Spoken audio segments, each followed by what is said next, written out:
নমস্কার, দেখছেন talk to Bangla. আমি অভিষেক রয়েছে আপনাদের সাথে। এই মুহূর্তে যে খবর নিয়ে উপস্থিত হয়েছে অত্যন্ত গুরুত্বপূর্ণ একটা খবর। শেষ অবধি এই ভিডিও দেখুন, যত পারবেন শেয়ার করুন।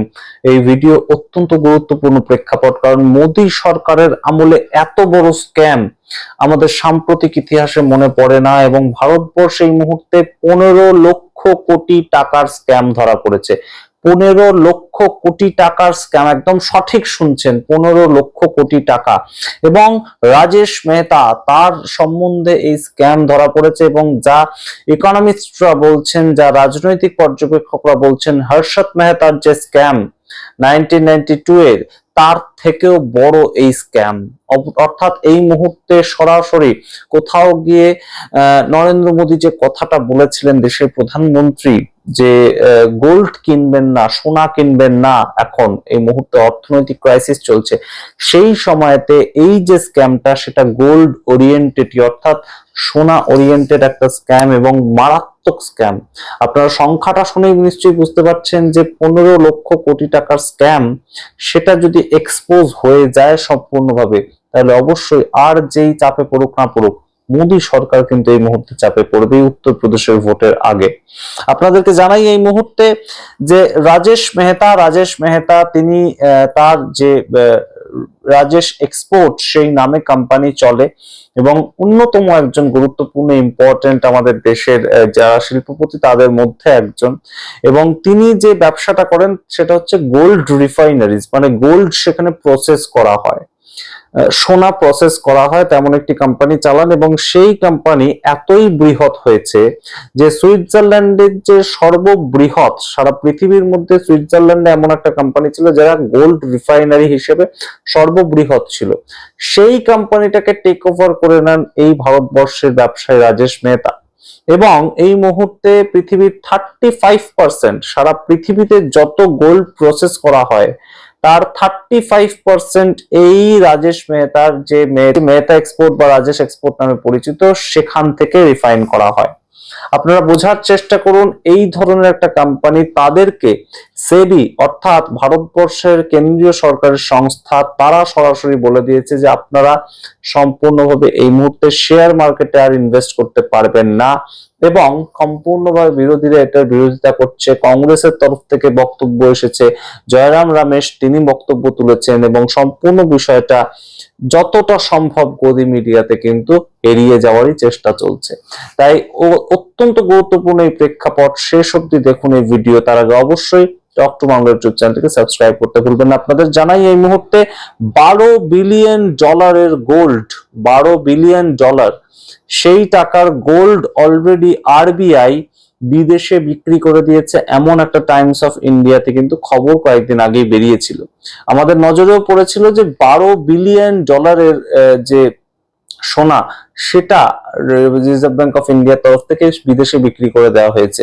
তো সেই সম্বন্ধে রিজার্ভ ব্যাংক অফ ইন্ডিয়া তারাও সাফাই দিয়েছিল। কিন্তু এই মুহূর্তে একদম সরাসরি এই যে রাজেশ মেহতার যে স্ক্যাম, সেটা যখন থেকে সেবির রিপোর্টটা সামনে এসেছে, সেবি যখন থেকে এটাতে তদন্ত করছে এবং সামনে একটার পর একটা রিপোর্ট আসছে, তখন থেকে কিন্তু এই বিষয়টা আর গোপন থাকার কোনো জায়গা নেই। আপনাদের জানাই এই মুহূর্তে যে বিষয়টা ঘটেছে যে গত 5 বছর ব্যবসা করে এই রাজেশ মেহতা, তিনি তার যে টাকা, একদম সরাসরি সেবি বলছে তাদের রিপোর্টে যে 15 লক্ষ কোটি টাকা রেভিনিউ হয়েছে, কিন্তু তার কোনো ডকুমেন্টস নেই। 15 লক্ষ কোটি টাকা গত 5 বছরে এই কোম্পানির রাজেশ এক্সপোর্টস তারা রেভিনিউ করেছে, রেভিনিউ বলতে একদম প্রফিট করেছে, কিন্তু তার কোনো ডকুমেন্টস তারা দেখাতে পারেনি।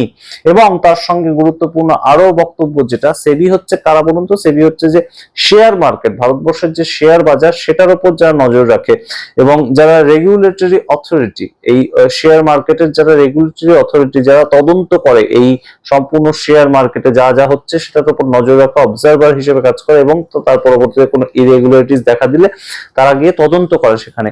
এবং তারা তদন্ত করতে নেমে এই মুহূর্তে তাদের এমন চক্ষু চড়ক গাছ হয়েছে এই রাজেশ মেহতার কীর্তিকলাপ দেখে, তারা আপাতত বলেছে আপনি শেয়ার বাজারে 1 টাকাও ইনভেস্ট করতে পারবেন না, আপনার কোম্পানির তরফ থেকে শেয়ার বাজারে আর 1 টাকাও ইনভেস্টেড হবে না। কেন বলছে এরকম কথা? তার কারণ হচ্ছে 2025 সালে এই কোম্পানি দেখিয়েছিল তাদের রেভিনিউ ছিল গোটা 2025 সাল মিলিয়ে 4,23,000 কোটি টাকা। আমাদের একদম লিখে রাখতে হয়েছে, কারণ এত টাকার আলোচনা করার অভ্যেস আমাদের নেই। 4,23,000 কোটি টাকা 2025 সালে তাদের রেভিনিউ ছিল, কিন্তু 2026 সালের এখনো পর্যন্ত 5টা মাস কেটেছে, তার মধ্যেই তাদের অলরেডি রেভিনিউ হচ্ছে 7,78,000 কোটি টাকা, অর্থাৎ লাফিয়ে লাফিয়ে বাড়ছে।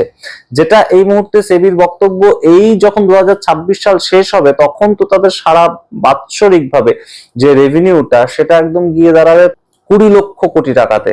তো সেই জায়গাটা কিভাবে তৈরি হচ্ছে, সেখান থেকে এই মুহূর্তে শেয়ার মার্কেটে আর কাজ করতে পারবেন না যেমন বলে দিয়েছে। তখন কংগ্রেস একদম নেতা জয়রাম রমেশ তিনি বড়সড় একটি প্রশ্ন তুলেছেন যে ভারতবর্ষের যে কোম্পানি এলআইসি, তারা এই মুহূর্তে তাদের 10% শেয়ার কেন এমন একটা কোম্পানির উপর ইনভেস্ট করে রাখলো, তা যেখানে আমার আপনার মতন সাধারণ মানুষের টাকা ইনভেস্টেড হয়, সেই এলআইসি কেন জীবন বীমা প্রকল্পের পক্ষ থেকে 10% তাদের টোটাল যে টাকা তার 10% এই রাজেশ এক্সপোর্টস তাদের শেয়ারের উপর ইনভেস্ট করলো, এই প্রশ্ন তুলেছেন জয়রাম রমেশ। এবং সেখানে সরাসরি যেটা বক্তব্য যে কোথাও কি তাহলে গিয়ে গুজরাট লবি তাদের সঙ্গে একটা ভালো যোগাযোগ, তাই জন্যই তার এই ফুলে ফেপে ওঠা। জয়রাম রমেশ এমন বক্তব্য রাখছেন কারণ রাজেশ মেহতা নিজে গুজরাট থেকে বিলং করেন এবং তিনি গুজরাট থেকেই উঠে আসা একজন ব্যবসায়ী হিসেবে নাম করেছেন এবং মূলত এই মোদী সরকার আমলেই নামটা করেছেন। এবং আপনাদেরকে অবশ্যই গুরুত্বপূর্ণভাবে মনে রাখতে হবে, এর আগে এখনো পর্যন্ত গভর্নমেন্ট তাকে কিন্তু কখনোই অ্যারেস্ট করেনি এবং তার কোনো পাস্ট রেকর্ডও নেই। এবং এখনো পর্যন্ত সেবি যখন তাকে বলে দিয়েছে যে আপনার বিরুদ্ধে এত 15 লক্ষ কোটি টাকার ইরেগুলারিটিস আছে এবং সেটার কোনো ডকুমেন্টস আপনি দেখাতে পারছেন, গভর্নমেন্ট এখনো পর্যন্ত তাকে অ্যারেস্ট করা তো দূরে থাক, তার বিরুদ্ধে কোনো ধরনের কোনো স্টেপ নেয়নি। সেটা কিসের জন্য এই অপেক্ষা? তার অপেক্ষাটার কারণটা কি যে বিজয় মালিয়া, মেহুল চোস্কি, নীরব মোদি কিংবা ললিত মোদি তারা যেভাবে একদম দিল্লি এয়ারপোর্ট হয়ে বাইরে পালিয়ে চলে গিয়েছেন, এখন পডকাস্টে বিভিন্ন সময় উঠে আসেন, সেই রকম একটা প্যাসেজ তার জন্য খুলে রাখা হচ্ছে যাতে রাজেশ মেহতা এই লিস্টে পরবর্তী নামটা হিসেবে আমাদেরকে কখনো বলতে হয় আমরা জানি না। তবে এই মুহূর্তে আরো একটা বিষয় রীতিমতন উঠে আসছে যে তার বিরুদ্ধে মূল অভিযোগটা কি, যেটা হর্ষদ মেহতা, আপনারা যারা জানেন তারা জানেন হর্ষদ মেহতা যে কাজটা করেছিল, তিনি করতেন কি, তিনি তার 100 টাকা যদি প্রফিট হতো তাহলে সেটা নিজে ফুলিয়ে দেখাতেন 1,000 টাকা প্রফিট হয়েছে, কিংবা সেটাকে ফুলিয়ে দেখাতেন যে 10,000 টাকা প্রফিট হয়েছে, অথচ হয়েছে আসলে তার ব্যবসা করে 100 টাকা প্রফিট। কিন্তু এটা দেখানোতে কি হবে, এটা দেখানোতে যেটা হবে সে শেয়ার মার্কেটে তার শেয়ারটা তার ওপর কিন্তু যারা ইনভেস্টার তারা বেশি বেশি করে ইনভেস্ট করবেন। অর্থাৎ আপনি একটা 100 টাকা প্রফিটেবল কোম্পানি তার শেয়ার বেশি করে কিনবেন নাকি 10,000 টাকা যে প্রতিদিন রোজগার করছে তার শেয়ারটা বেশি করে কিনবেন? আপনার বিশ্বাসযোগ্যতা তৈরি হবে তো 10,000 টাকা যে রোজগার করছে তার কোম্পানিটা সহজে ডুবে যাবে না, ভালো আপনাকে রিটার্ন দেবে, সেটাই সেই জায়গা থেকে। কিন্তু এটা ভারতবর্ষে সম্পূর্ণ ইল্লিগাল একটা কারবার এবং সেই ইল্লিগাল কারবারটাই হর্ষদ মেহতা করেছিলেন বলে তার কিন্তু সম্পূর্ণ যে তাসের দেশ তিনি বানিয়েছিলেন, একদম বিশাল প্রাচুর্য ছিল তার, সেটা সম্পূর্ণ চুরমার হয়ে ভেঙে পড়েছিল। এবং সেই ক্ষেত্রে নাম জড়িয়েছিল কিন্তু তৎকালীন প্রধানমন্ত্রী নরসিমহা রাও। এবং সেই জায়গাটাই কিন্তু আরো একবার 2026 সালে তৈরি হচ্ছে তেমনই কিন্তু মনে করছেন অনেকে। এবং রাহুল গান্ধীর একটা কথা খুব অ্যালার্মিং আমাদের মনে হয়েছে যে একদম রীতিমতন যারা সিস্টেমের মধ্যে আছেন তারা আমাকে খবর দেন, সিস্টেমের বড় বড় যারা আধিকারিক তারা আমাকে খবর দেন, এবং সেই কথাটা বলার ঠিক 24 ঘন্টার মধ্যে এই ধরনের বড় সড়ো খুলাসা সামনে এলো, বড় সড়ো ভয়ঙ্কর তথ্য সামনে এলো, যেটা অবশ্যই কিন্তু নরেন্দ্র মোদী সরকারকে বেকায়দায় ফেলতে পারে। শুধু তাই নয়, নরেন্দ্র মোদী সরকারের ভিত্তিটা পর্যন্ত ভেঙে দিতে পারে, নরেন্দ্র মোদী সরকারের মেরুদণ্ডে একদম সরাসরি আঘাত, তাদের যে মানিটারি ফান্ড সেটা কোত্থেকে আসছে সেই ধরনের প্রশ্ন কিন্তু এই মুহূর্তে উঠতে শুরু করেছে। সেবি যখন থেকে এই সম্পূর্ণ তদন্ত ভারটা নিয়েছে, তারা আপাতত যে স্টেপটা নিয়েছে তার সম্পূর্ণ ডকুমেন্টস দিতে হবে। গত 5 বছরে 15 লক্ষ টাকা তিনি কোথা থেকে কামালেন সেটার ডকুমেন্টস দিতে হবে। এবং গুরুত্বপূর্ণ কথাটা, এই মুহূর্তে ইনভেস্ট করতে পারবেন না একটা টাকাও শেয়ার মার্কেটে, যেটা তার মূল সোর্স অফ ইনকাম। শেয়ার মার্কেটে তার শেয়ার কেনা হতো, সেই শেয়ার বিক্রি হতো এবং সেখান থেকে তিনি টাকা রোজগার করতেন, কিন্তু সেখানে একটা টাকাও তিনি আর ইনভেস্ট করতে পারবেন না, সেবি জানিয়ে দিয়েছে।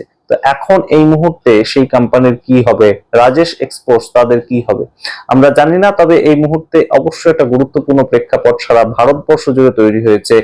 এই যে সামগ্রিক স্ক্যামটা, সেটা যদি শেষ পর্যন্ত সরাসরি বাইরে পালিয়ে যেতে না পারেন, তাহলে কিন্তু অবশ্যই মোদী সরকারের অন্তত বেশ খানিকটা চাপ তৈরি হয়েছে। এবং অবশ্যই সেই কথাটা আবারও আপনাদের মনে পড়ছে যে 1 বছরের মধ্যে নরেন্দ্র মোদী ইস্তফা দেবেন, রাহুল গান্ধী কোথাও গিয়ে একদম মনে করিয়ে দিলেন।